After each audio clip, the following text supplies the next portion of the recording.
नमस्ते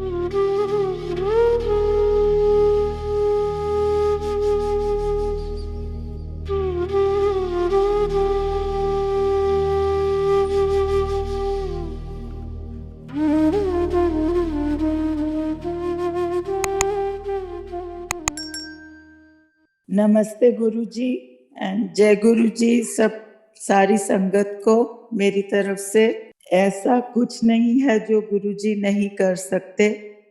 वह तो साक्षात शिव हैं और वह ही महाशिव हैं। गुरुजी तो डिवाइन लाइट हैं और सच्चिदानंद हैं। गुरुजी इस सारे ब्रह्मांड के रचयिता हैं।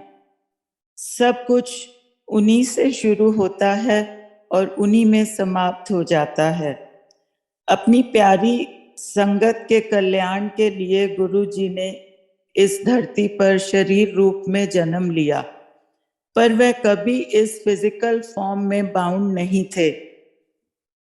अपनी प्यारी संगत के परोपकार के लिए उन्होंने क्या क्या नहीं किया और अभी भी करते आ रहे हैं।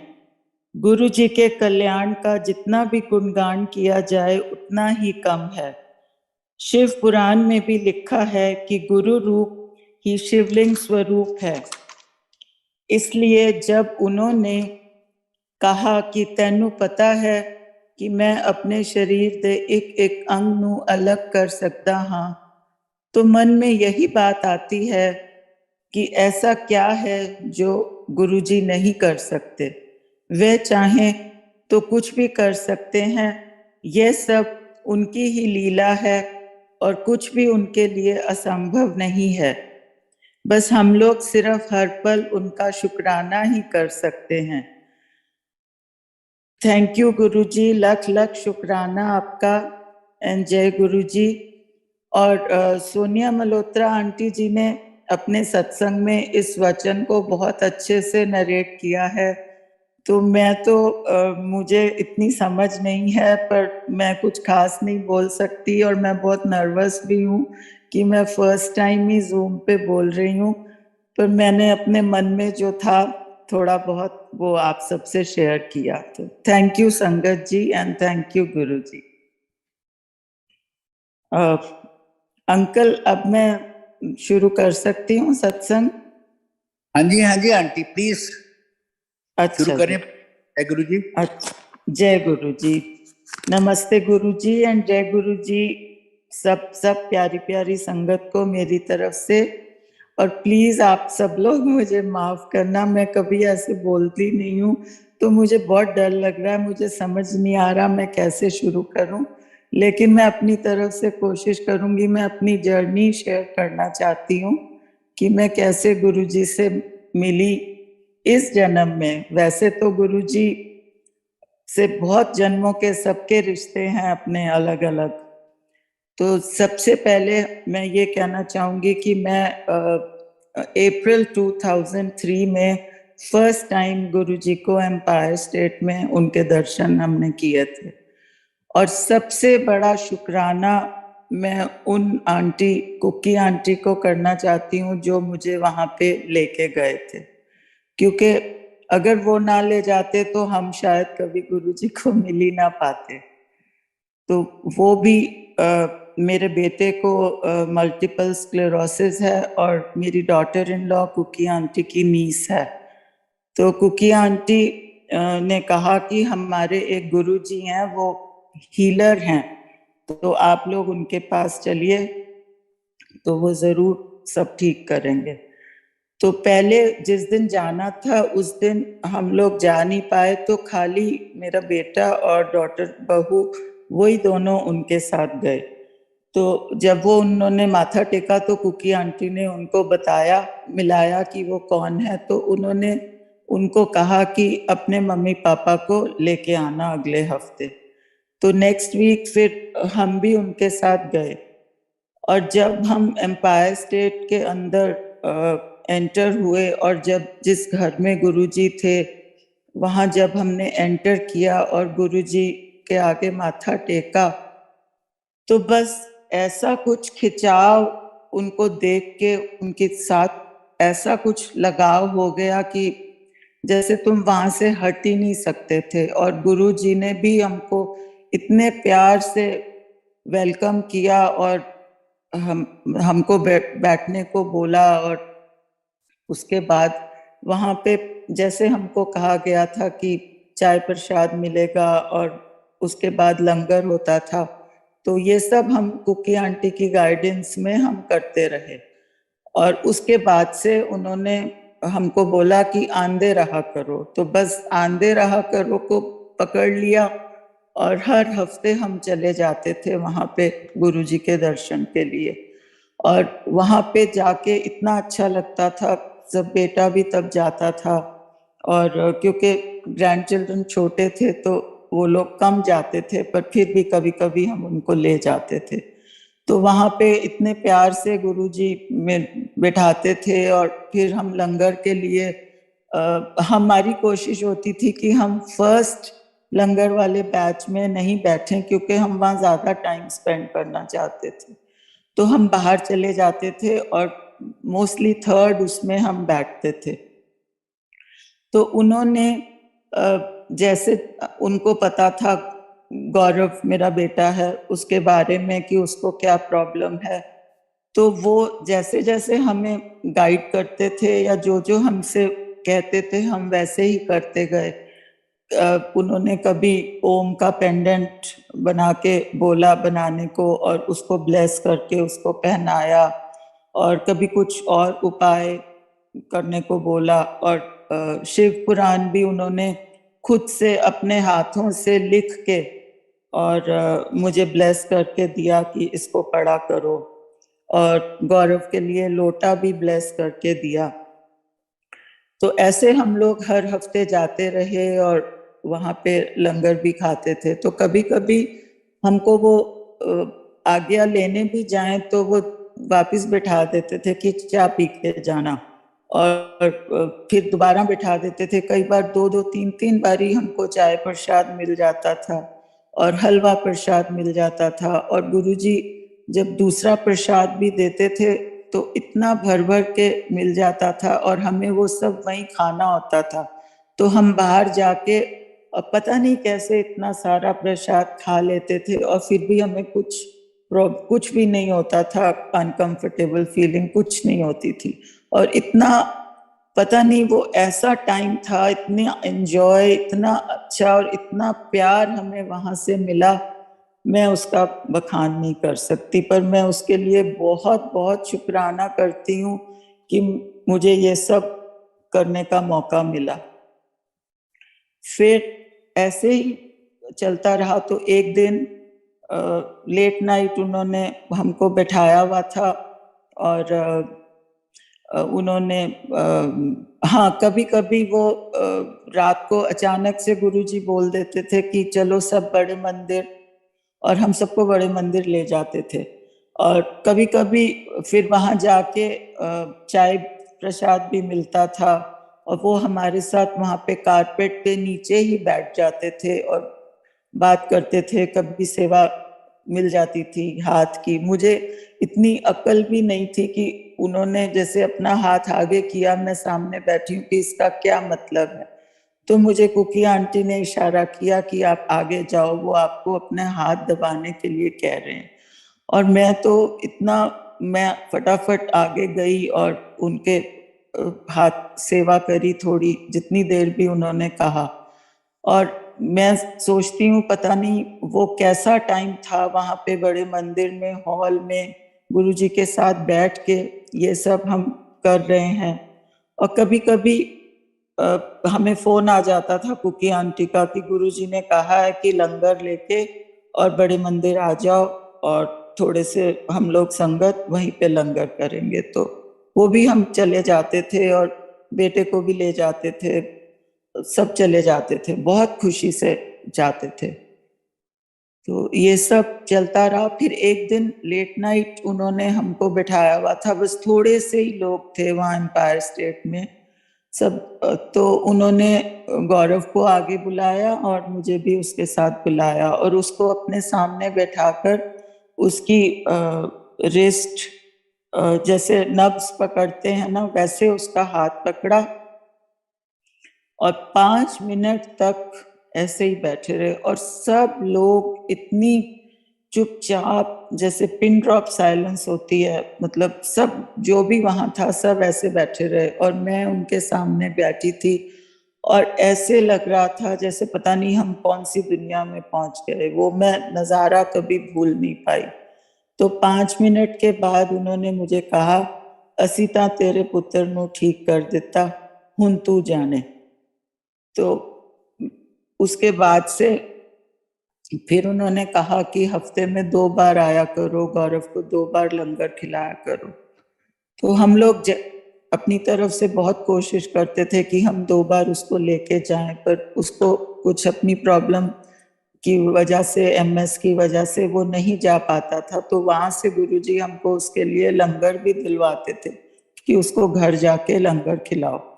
तो हम करते रहे ये सब। और जब भी गौरव के पीरियोडिकली जब भी उसके एमआरआईज वगैरह होते थे तो डॉक्टर यही बोलते थे कि इसकी जो डिजीज है वो वहीं पे रुकी हुई है, आगे और प्रोग्रेस नहीं कर रही। तो ये सब गुरुजी की ब्लेसिंग थी, जो उन्होंने पूरी फैमिली को इतनी हिम्मत दे दी और इतनी पॉजिटिविटी थी कि सब इस ऐसे टाइम से अपना आराम, किसी को महसूस नहीं होता था कुछ भी। बस ये सब चलता रहा और फिर गुरुजी ने महासमाधि ले ली। तो वो तो सबके लिए बहुत ही उदासी का टाइम था और हम लोग बड़े मंदिर जाते रहे रोज, पाठ में भी और भोग में, और फिर डुगरी भी गए और ये सब चलता रहा। उस समय तो बहुत ही सब ऐसी हालत में थे कि सबको लगता था कि पता नहीं क्या होगा, लेकिन गुरुजी ने भी एहसास दिलाया कि वो कहीं नहीं गए, वो हमेशा हमारे साथ हैं, वो आज भी हमारे साथ हैं और वो हर हालात से हमको निकलने के लिए हिम्मत देते हैं और हमेशा हमारी हेल्प करते हैं हर चीज में। हाँ, मैं एक चीज और बताना भूल गई, वो मैं बताना चाहूंगी कि गुरुजी के साथ हमने काफी, उन्होंने हमको बहुत घुमाया, बहुत अच्छा टाइम स्पेंड किया। जैसे कभी दिल्ली से बाहर भी जाना होता था तो बस वो हमको कह देते थे कि या तो कोई कि यहाँ चंडीगढ़ जाना है, इतने बजे एम्पायर स्टेट पहुंच जाना, तो हम लोग पहुंच जाते थे वहां पे। तो उनके साथ हमने चंडीगढ़ में एक शादी भी अटेंड की और एक बार वो बद्दी डेंटल कॉलेज का ओपनिंग थी तो तब वो हमको अपने साथ लेके गए और वो हमें बताते थे कि कौन कौन हमारे साथ हमारी कार में आएगा दिल्ली से। तो वो सब लोग फिर हमारे साथ ही जाते थे और वहाँ रास्ते में इतना गुरुजी सबका ध्यान रखते थे कि जहाँ पे भी सब कार्स इकट्ठी जा रही हैं और जहाँ पे भी बीच में रुकना है तो वो खुद बाहर खड़े होके सब लोगों का देखते थे कि सब आ रहे हैं और सबको खाने पीने का सब कुछ मिल रहा है कि नहीं। तो इतना प्यार और कौन कर सकता है, आप बताओ, गुरुजी के सिवाय। ये सब चीजें जब याद आती हैं ना तो बहुत बहुत खुशी भी होती है, पर कई बार मन भी बहुत उदास हो जाता है क्योंकि हम गुरुजी को बहुत मिस करते हैं। लेकिन फिर अगले ही पल हमको ये एहसास दिल से हो जाता है कि हम उनसे जुड़े हुए हैं और वो हर पल 24/7 जैसे कहते हैं तो वो हमारे साथ ही हैं। और ऐसे ही जब कभी काम में या किसी भी चीज में इतनी तकलीफें आई, सबसे गुरुजी ने इतनी हिम्मत दी हर चीज से हमें लड़ने की और बाहर निकलने की। एक बार बड़े मंदिर में एक आंटी ने मुझसे पूछा कि आप लोग कब से यहाँ आ रहे हैं, तो मैंने बोला बहुत साल हो गए। तो बोले फिर आपकी लाइफ में तो बहुत मिरेकल्स हुए होंगे, आप हमें कोई मिरेकल अपना सुनाओ। तो मैंने उनको यही कहा कि हमारी तो पूरी लाइफ ही मिरेकल बन गई जब से हमने गुरुजी के दर्शन किए, क्योंकि हमने हर मुश्किल समय भी हंस के बिता दिया। जहाँ जहाँ रोना आना चाहिए था हमें कभी रोना नहीं आया और गुरुजी ने हर हालात से हमें कैसे पॉजिटिवली कैसे फेस करना, और हर चीज के लिए उन्होंने इतनी हिम्मत दी और अभी भी दे रहे हैं कि हम वो सब कुछ कर सकें और उनके बताए रास्ते पर चल सकें। अंकल अभी और बोल सकते हैं?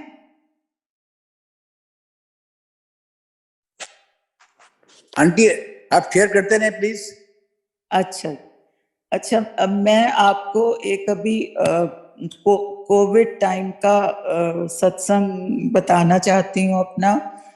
2020 में अगस्त बिगिनिंग तक, उस टाइम मेरा बेटा यहाँ पे था। हम उसको 2019 नवंबर में अमेरिका से लेके आए थे कुछ आयुर्वेदिक ट्रीटमेंट के लिए।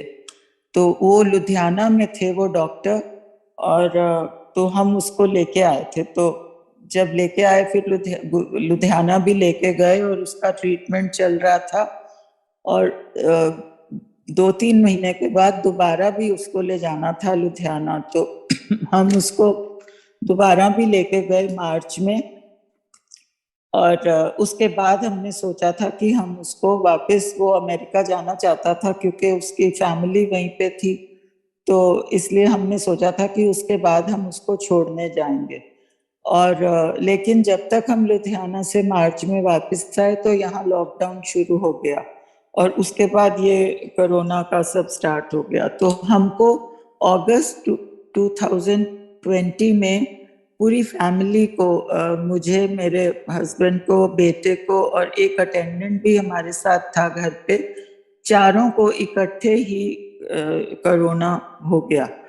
तो जब हमारा टेस्ट, बुखार चल रहा था, तो जब हमारा टेस्ट हुआ तो हमारी बेटी वो टेस्ट जिसने करना था उसको घर उसके साथ ही आई थी, और उसको थोड़ा डाउट था कि शायद पॉजिटिव ना निकले, तो इसलिए वो यही सोच के आई थी कि वो वहीं पे रुकेगी। और उसके बाद हम सबका पॉजिटिव आ गया कोरोना का टेस्ट। और तो ये गुरु जी की ब्लेसिंग थी कि उन्होंने उसको पहले ही हमारे घर पे भेज दिया, नहीं तो बाद में तो हमारा अपार्टमेंट हमारी सोसाइटी वालों ने सील कर दिया था और किसी को भी वहां आना जाना अलाउड नहीं था। खाली वो ही सिर्फ अंदर हमारे साथ रह रही थी। तो मुझे क्योंकि मुझे सब बुखार भी बहुत तेज था और मेरा ऑक्सीजन लेवल बहुत कम हो गया था। तो हमारे फैमिली डॉक्टर जिनको हम कंसल्ट कर रहे थे, वो उन्होंने कहा कि हॉस्पिटलाइज करना पड़ेगा, ज़रूरी है बहुत, और क्योंकि सीनियर सिटीजन्स के लिए सब ज़्यादा सबको डर लगता है। और जिससे भी बेटी की बात होती थी या हमारी बात होती थी तो सब कहते थे कि इनको हॉस्पिटल लेके जाओ। और मेरा बिल्कुल मन नहीं था हॉस्पिटल जाने का, लेकिन मैं भी डर के मारे कुछ बोल नहीं रही थी, क्योंकि मुझे भी था कि अब जैसे सब गाइड करेंगे वैसे डॉक्टर कहेंगे वैसे करना पड़ेगा। तो मेरी बेटी मुझको हॉस्पिटल एस्कॉर्ट्स लेके गई और कहीं पे कुछ जगह अवेलेबल नहीं थी। और मैं गुरुजी को प्रे कर रही कि मुझे बहुत डर लग रहा है, क्योंकि मैंने इतनी बातें सबसे सुनी हुई थी कि कैसे हॉस्पिटल एक बार ही जाते हैं तो लोग बिल्कुल फैमिली से कट ऑफ हो जाते हैं और उनको मिलने नहीं देते। तो मुझे बहुत डर लग रहा था, और मुझे 102 बुखार उस टाइम था जब हम घर से गए थे। तो पर मैं पूरा रास्ता चुप रही, और मेरी बेटी भी चुप थी। वो भी, मुझे पता है, वो भी अंदर से यही प्रे कर रही थी कि गुरुजी किसी तरह सब ठीक कर दें। तो हम जब हॉस्पिटल पहुंचे तो वहां उन्होंने मेरा टेम्परेचर लिया तो टेम्परेचर भी नॉर्मल था, और जब ऑक्सीजन लेवल लिया तो ऑक्सीजन लेवल भी बढ़ गया था। पर वो डॉक्टर जो वहाँ पे ड्यूटी में थे तो वो तो मुझे एडमिट करने की तैयारी कर रहे थे। उन्होंने कहा सब पेपर वर्क वगैरह करते हैं, तो वो थोड़ी देर के लिए अंदर आईसीयू में गए। तो उतना टाइम हम दोनों बैठे थे, बेटी और मैं।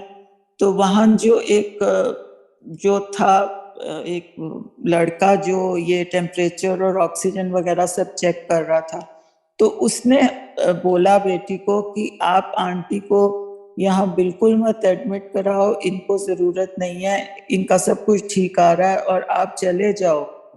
और अगर आपका टेस्ट पॉजिटिव भी आएगा कोरोना का, कि तब भी हॉस्पिटल में एडमिट मत होना। और उस डॉक्टर जो ड्यूटी पे था उसके बाहर आने से पहले हम फटाफट वहां से बाहर आ गए और अपने घर आ गए।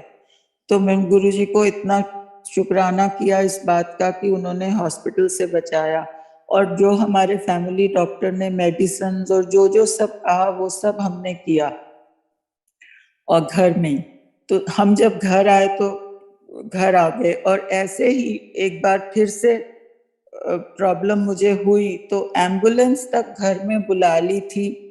और फिर अपने घर में ही गुरुजी ने ऐसा वो रचा कि एम्बुलेंस कैंसिल हो गई और मुझे हॉस्पिटल भी नहीं जाना पड़ा और घर में ही सब ऑक्सीजन का अरेंजमेंट हो गया और ऑक्सीजन घर में ही लग गई और हर चीज घर में ही हॉस्पिटल की तरह हो गई।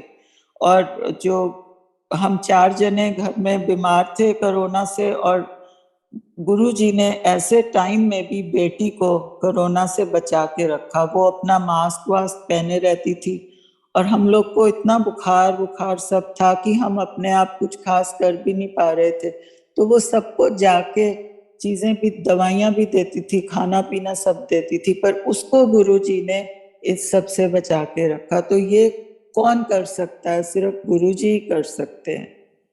और उसके बाद धीरे धीरे सब लोग ठीक हो गए और वो भी, उसका भी टेस्ट हुआ, जब उसका नेगेटिव ही आया तो तब वो अपने घर चली गई और हम लोग भी धीरे धीरे सब ठीक हो गए। तो शुक्राना गुरुजी का, बहुत बहुत शुक्राना।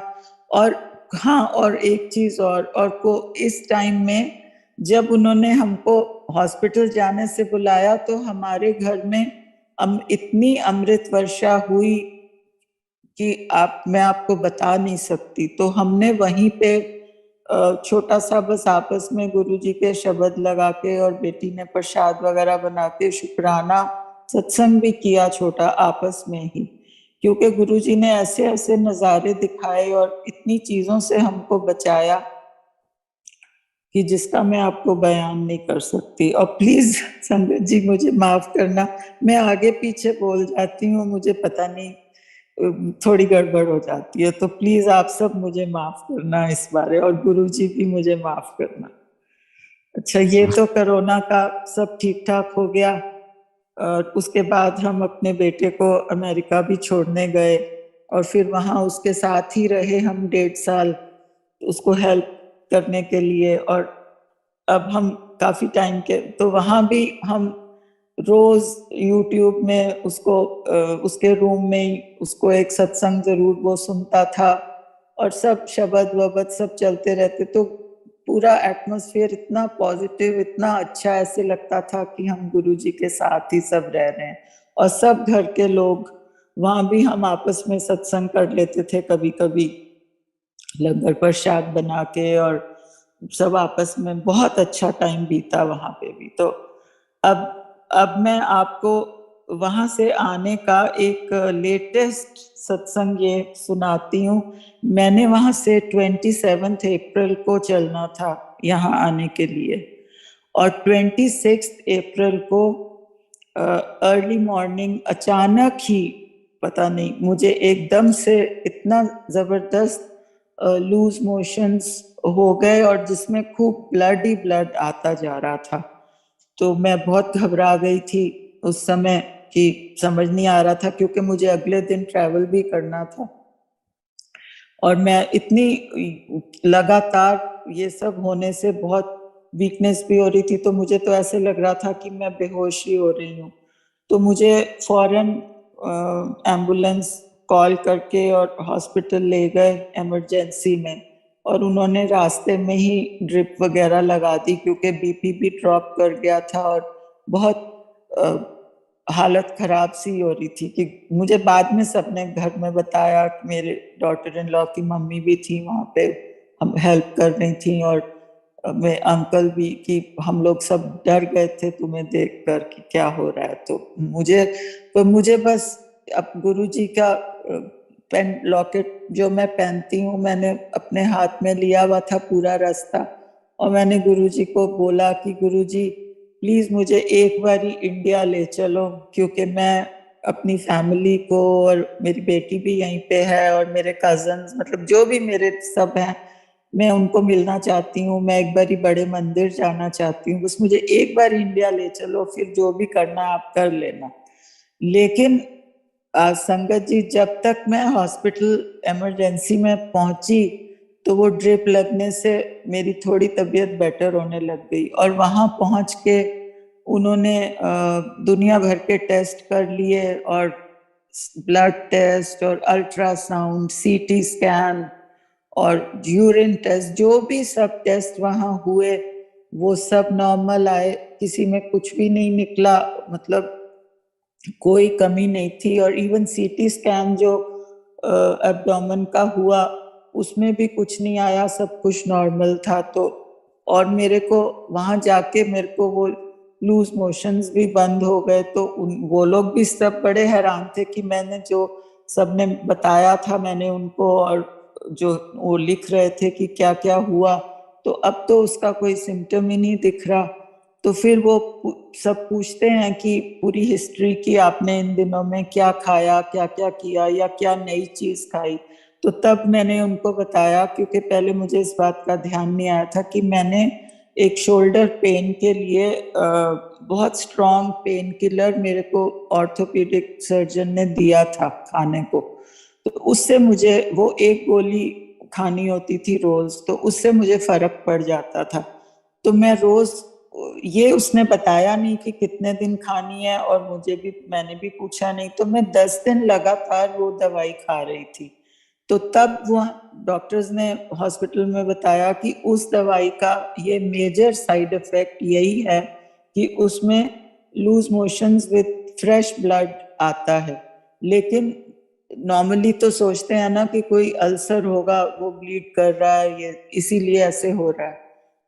तो क्योंकि मेरे सीटी स्कैन में कुछ निकला नहीं, सब कुछ नॉर्मल था, तो वो डॉक्टर ने कहा कि हम अब आपको, वैसे तो आपकी कोलोनोस्कोपी या एंडोस्कोपी सब करनी पड़ती, पर क्योंकि आपको सब कुछ नॉर्मल आया तो हम आपको हॉस्पिटल में अब नहीं रखना चाहते। तो पूरा दिन मैं वहीं थी, तो शाम को उन्होंने हमको घर भेज दिया। तो अब घर में भी सब लोग कहने लगे कि ये आप ट्रैवल नहीं कर सकते, तो अगले दिन आप कैंसिल कर दो प्रोग्राम, जब ठीक हो जाओगे तो जाना। तो मेरे को था कि नहीं, मुझे जाना ही है। तो मैं भी गुरुजी को प्रे कर रही थी कि गुरुजी, मैं नहीं जानती, पर आप मुझे लेके चलो, आप ही मुझे लेके चलोगे अपने साथ, और आप ही मुझे लेकर आओगे। और आप मानेंगे संगत जी, सब पूरी फैमिली नहीं चाहती थी, पर जब उनको लगा कि मैं भी, मेरे में भी हिम्मत है, और फिर सब मान भी गए कि अच्छा ठीक है आप जाइए। और हमारे वहां भी एक हैं डॉक्टर जान पहचान के, तो उन्होंने तब कहा कि ये डॉक्टर की गलती है कि जब इतना स्ट्रॉन्ग पेन किलर देते हैं तो उसमें एंटी एसिड टैबलेट्स भी देते हैं, जो उन्होंने मुझे नहीं दी थी। तो उन्होंने वो भी मुझे दी, और लूज मोशंस के लिए भी दवाई दी, और बोला कि आप ये सब दवाइयाँ खाओ और अपने साथ रखो, और बस आप चले जाओ आराम से, अगर आप में हिम्मत है ट्रैवल करने की तो आप जाओ। तो मैं, मेरे में हिम्मत थी, मुझे गुरुजी मेरे साथ थे, और उनकी वो ही मुझे हिम्मत देते हैं हर काम करने की। तो मैंने कहा नहीं, मैं चले जाऊंगी, क्योंकि मैंने अकेले आना था, इसीलिए सब लोग डर रहे थे, लेकिन मुझे डर नहीं था। और जब मैं वहां से चली, मेरी फिलाडेल्फिया से दोहा फ्लाइट थी, तो दोहा तक वो 3 सीट्स थी, तो मैं आइल सीट में थी, और एक विंडो सीट में एक अंकल थे, और बीच की सीट बिल्कुल खाली थी। तो मुझे पूरा यकीन हो गया कि गुरुजी ही मुझे लेके जा रहे हैं, क्योंकि वो मेरे साथ बैठ के जा रहे हैं। तो वो इतनी लंबी फ्लाइट थी, लेकिन उसमें मुझे कोई दिक्कत नहीं हुई। मैंने सब कुछ खाया भी, अपनी दवाई भी खाई, और बहुत आराम से मैं आई। और उसके बाद मैं दोहा से दिल्ली भी आराम से पहुंच गई। और ये यहाँ आके चाहे अपने फैमिली डॉक्टर को कंसल्ट किया, उसने दवाइयाँ दी और मैं बिल्कुल ठीक हूँ अब। सब ये सब गुरुजी की ब्लेसिंग है जो उन्होंने अपनी कृपा हम पर करी और सब कुछ इतने आराम से हो गया। मैं जितना भी उनका शुक्राना करूं वो कम है और मेरे पास शब्द नहीं है बोल कहने को कि क्या क्या वो करते हैं। मतलब छोटी से छोटी चीज में तुम्हारी हर बात पूरी हो जाती है। तुम अभी मन में सोच रहे होते हो और वो हो मतलब वो पूरा कर देते हैं। चाहे कुछ खाने का भी मन होता है, तुम अकेले होते हो, तुम्हारा कुछ भी मन कर रहा होता है, तो पता नहीं कहाँ से वो मेरे लिए वो वही चीज आ जाती है। कोई ना कोई लेके ही आ जाता है, जैसे गुरुजी ने उसको भेजा। तो बहुत बहुत शुक्राना गुरुजी आपका। हाँ, एक सत्संग और मैं शेयर करूंगी, वो जनवरी 2022 का है। तब हम अमेरिका में ही थे और हमारी छोटी ग्रैंड डॉटर को कभी कभी बस मिस हो जाती, तो स्कूल छोड़ने भी सुबह जाते थे कार से। तो ऐसे ही एक बार मैं भी साथ चली गई कि हम वहां पे अपना कुछ मार्केट से भी काम कर लेंगे और उसको स्कूल छोड़ देंगे। तो हम उस दिन थोड़ा लेट हो रहे थे, तो अंकल ही ड्राइव कर रहे थे कार और मैं पीछे बैठी थी और वो आगे बैठी थी। और अब हम उसके स्कूल बिल्कुल पहुंचने ही वाले थे, बस एक ट्रैफिक लाइट जो उसकी क्रॉसिंग पे थी और वो थी, उस पे काफी भीड़ थी।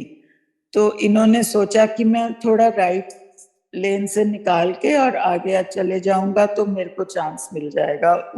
जैसे ही निकालने लगे, पता नहीं पीछे से कोई गाड़ी, एक बड़ी गाड़ी थी एसयूवी टाइप, वो काफी तेज आ रही थी। तो वो उसने देखा कि ये राइट में आ रहे हैं और वो काफी स्पीड में था, पर हमें बचाने के लिए उसने अपनी गाड़ी, एक पोल राइट साइड में था, उसके पोल में जाके टकराई बहुत जोर से और हमारी गाड़ी को राइट साइड से वो टक्कर मारती हुई गई, लेकिन जैसे स्क्रैप करके जाते हैं, और खुद वो पोल से टकराया और बड़ा जबरदस्त हमें इतना मेजर झटका लगा, पूरी गाड़ी हिल गई क्योंकि हमारी गाड़ी उतनी बड़ी नहीं थी और उसकी तो इतनी बड़ी थी और वो पोल से टकराई और उसकी गाड़ी का तो बहुत ही बुरा हाल हो गया। और हमारी गाड़ी में भी बहुत कुछ हुआ, लेकिन मेरी ग्रैंड डॉटर जो राइट साइड में बैठी थी, वो उसी साइड थी जिस साइड एक्सीडेंट हुआ, उसको खाली एक झटका लगा क्योंकि वो भी सीट बेल्ट पहनी होती है, तो इतना जबरदस्त नहीं था और कुछ भी चोट क्या, एक खरोंच तक नहीं आई। और मैं पीछे बैठी थी तो मैंने तो सीट बेल्ट भी नहीं पहनी हुई थी, मुझे भी झटका ही लगा लेकिन कोई चोट नहीं आई और अंकल को भी चोट नहीं आई।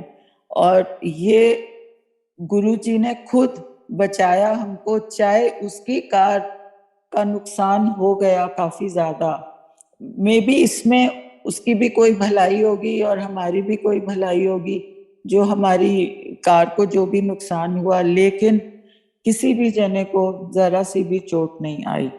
तो इसके लिए भी बहुत बहुत गुरुजी का शुक्राना। ये सब गुरुजी कर सकते हैं, उनकी लीला वो ही जाने कि वो कैसे किसको बचाते हैं। तो नुकसान में भी बचाव होता है और फिर भी सब अच्छे से ही उस प्रॉब्लम से बाहर निकल आते हैं। तो बहुत बहुत शुक्राना गुरुजी का, सब अपनी इतनी हमको प्यार और इतनी ब्लेसिंग्स देने का और हमेशा हमारे साथ रहने का। बस मैं यही प्रार्थना करती हूँ गुरुजी से कि कभी भी हमको छोड़ना नहीं गुरुजी। हम तो इंसान बहुत गलतियां करते हैं और आपसे अपनी हर गलती की माफी भी मांगते हैं, लेकिन आप हमेशा हमारा भला करते हो और हमको इतनी ब्लेसिंग्स और इतना प्यार देते हो कि इस दुनिया में कोई नहीं दे सकता। आप ही सब कुछ हो, हमारे माँ बाप, भाई बहन, बच्चे, बच्चों की तरह आप हमको रखते हो बिल्कुल। तो thank you so much Guruji, thank you thank you thank you. And uncle, thank you so much, आपने मुझे आज मौका दिया ये सब बोलने का, और मेरी कोई भी गलती हो तो प्लीज मुझे माफ कर देना। और मैं पूरी संगत को भी बहुत बहुत प्यार से जय गुरु जी।